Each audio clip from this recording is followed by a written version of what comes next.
Christine, good afternoon. Good afternoon. What's the purpose of your trip in Mauritius? I was invited by the London School of Economics Trust Fund essentially to come and further relations between the LSE and I'm here in Mauritius, and to give some lectures particularly on tackling violence against women.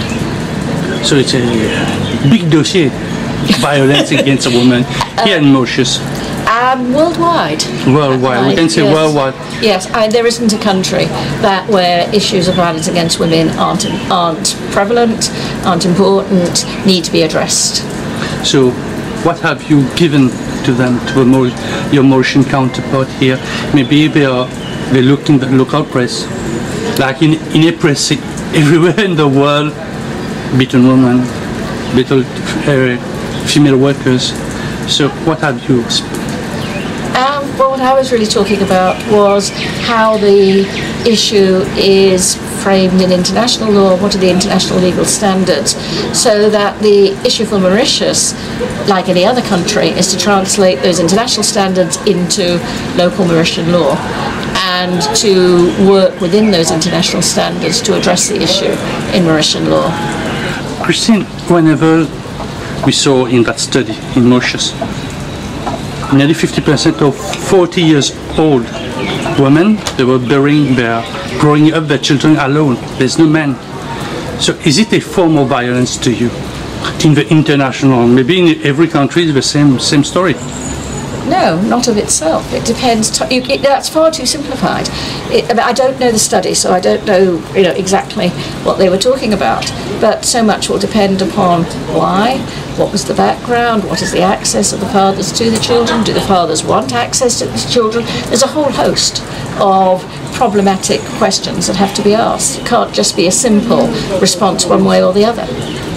You've been talking about women's rights. What is a woman's right?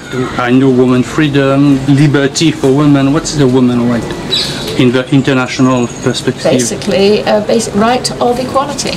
A right of equality to choose, to make choices with respect to a life, a lifestyle,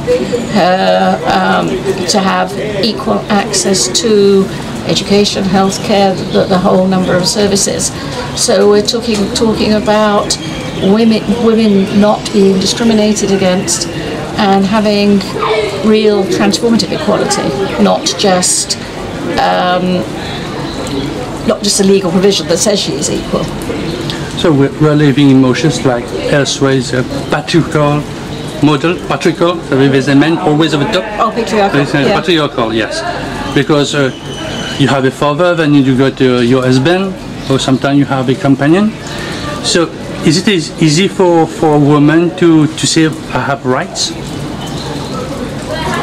It's important for society to create the environment in which she can say that.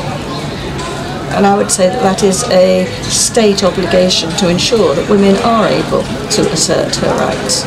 But there's the aspect, the culture aspect of it, there's the religion aspect of it. So is the international law that you know, maybe at the tips of your hand, tell that there is this aspect to be taken into? That women, it's important that religion, culture, tradition are not used just as excuses to deny women's rights, which is what happens very, very frequently.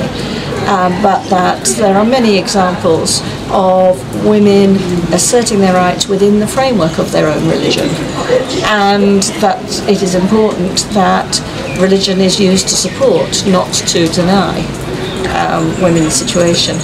Last question, Christine. What drives you in that fight, the women's right? It's since 1960s, 70s.